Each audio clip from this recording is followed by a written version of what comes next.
IT বাড়ির পক্ষ থেকে আপনাদের সবাইকে স্বাগত জানাচ্ছি আজকের পর্বে।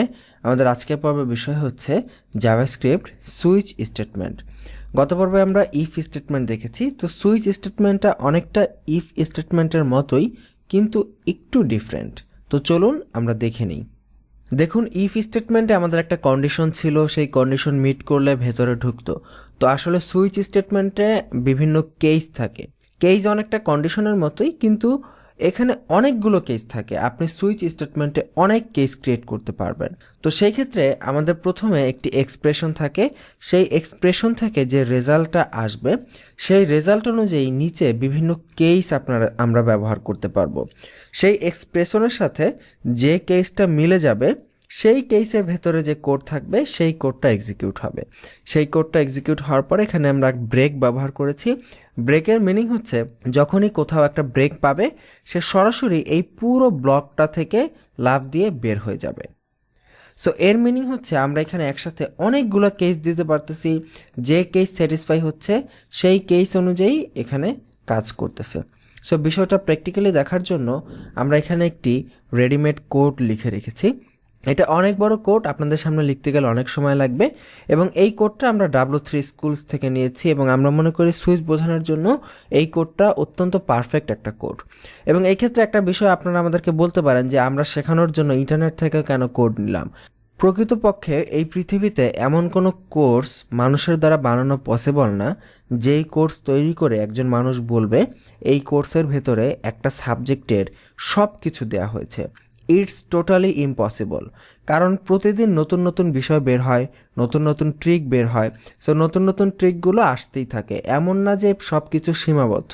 সো এই জন্য আমরা নেটে সুইচ বোঝানোর জন্য এটা ভালো একটা এক্সাম্পল পেয়েছি, তাই আমরা এই এক্সাম্পলটা আপনাদেরকে দিচ্ছি, এবং আমরা বলে দিচ্ছি এক্সাম্পলটা আমরা w3schools.com এই সাইট থেকে নিয়েছি। তো যাই হোক, এই কোডটা আমরা আপনাকে বুঝিয়ে দিচ্ছি। দেখুন, সুইচ বোঝানোর জন্য আমরা প্রথমে একটি ভেরিয়েবল ডিক্লেয়ার করেছি, নাম দিয়েছি ডে। পরবর্তীতে আমরা সুইচের ভেতরে একটা এক্সপ্রেশন ক্রিয়েট করেছি, যেটা হচ্ছে new date dot get day. এই গেট ডে হচ্ছে জাভাস্ক্রিপ্টের একটা মেথড হচ্ছে এক একটা ওয়ে, একটা নির্দিষ্ট কাজ করার একটা ওয়ে। তো গেট ডে এই মেথডটার কাজ হচ্ছে আপনার আজকে যেটা ডেট, মানে আপনার আজকে যেটা দিনের নাম, সেই দিনের নামকে সে 0, 1, 2, 3 এইভাবে রিটার্ন করবে।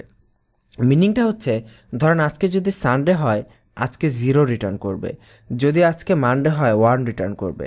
সেটা আমার কম্পিউটার থেকে পেয়ে তারপরে আমাকে রিটার্ন করবে। সো এটা আমরা প্র্যাকটিক্যাল আর যখন আমরা আউটপুট দেখব তখন বুঝতে পারবো। তো এই যে এক্সপ্রেশন থেকে আমরা একটা রিটার্ন রেজাল্ট পাবো, যেই রেজাল্টটা পাবো সেই রেজাল্ট অনুযায়ী প্রথম যে কেসটা, যদি আমরা সানডে পাই তাহলে আমাদের এখানে সানডে প্রকাশ করবে। এবং এই যে দেখুন, এই যে সানডেটা প্রকাশ করবে কিভাবে?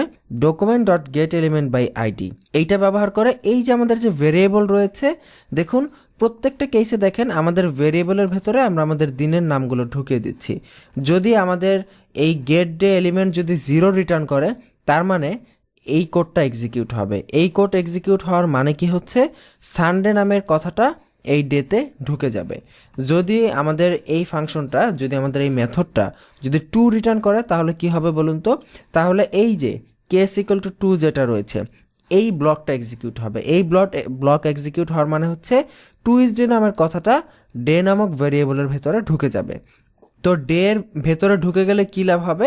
আমরা আবার নিচে দেখেন document dot get element by আইডির মাধ্যমে আমরা এখানে ডেমো নামে একটি পার্ট থাকবে, সেই ডেমো পার্টের ভিতরে টুডে ইজ এবং এই ডে ভেরিয়েবল কথাটি ঢুকে যাবে। এটার জন্য যেহেতু document dot get element by ID করার জন্য একটি ডেমো দেওয়া কন্টেন্টের প্রয়োজন পড়ে, যেহেতু আমরা এখানে ইনার HTML ব্যবহার করতেছি, সো আমাদের ইন্ডেক্স ডট HTML এর ভেতরে আমরা একটি প্যারাগ্রাফ নিয়েছি যার আইডি হচ্ছে ডেমো। এখন পুরো কোডটির কাজ হবে যখনই আমরা এটা রান করব, এই গেট ডে মেথড আমাদের কম্পিউটার থেকে আমাদের যে বর্তমান আজকে যে কি বার সেইটা নিয়ে 0, 1, 2, 3 এটা রিটার্ন করবে। সেই কেস অনুযায়ী এক একটা ব্লক এক্সিকিউট হবে। যেই ব্লকটা এক্সিকিউট হবে সেই ব্লকের যে ডেটটা রয়েছে, সেই ডেটটা আমাদের ভেরিয়েবলের নামের ভেতরে ঢুকে যাবে।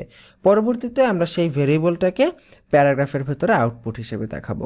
সো সবগুলো সেভ করে নিয়ে আমরা আমাদের যেটা আউটপুট সেটা যদি রিফ্রেশ করি, আপনি দেখতে পাবেন এখানে লেখা উঠতেছে টুডে ইজ ফ্রাইডে। যেহেতু আমি আজকে রেকর্ড করতেছি আজকে ফ্রাইডে, সো এখানে টুডে ইজ ফ্রাইডে কথাটি লেখা উঠতেছে। সো এই হচ্ছে বিষয়। তো এটা হচ্ছে একটা খুবই সিম্পল কোড, আমরা সুইচ কেস ব্যবহার করে আমরা প্রকাশ করতে পারি যে আজকে আসলে কোন দিন, আজকে বার কোনটা। সো বাসায় একবার প্র্যাকটিস করে ফেলবেন, তাহলেই বুঝতে পারবেন। আর ইন জেনারেল আসলে সুইচ ইউজ করা হয় প্রোগ্রামিংয়ে, তবে অতটাও যে খুব কমন একটা কিছু এমন না। জাভাস্ক্রিপ্টে আমরা যতটুকুই কোড ব্যবহার করি সেখানে সুইচের ব্যবহার হয়, কিন্তু আসলে অত বিস্তারিত বা অত ডিপলি এখানে ইউজ হয় না। সো যাই হোক, সুইচ সম্পর্কে বেসিক ধারণা আপনি পেলেন, তো আশা করি আপনারা ইউজ করতে পারবেন। আজকের পর্ব এই পর্যন্তই, আগামী পর্বের আমন্ত্রণ রইল। ভালো থাকবেন সবাই, আল্লাহ হাফিজ।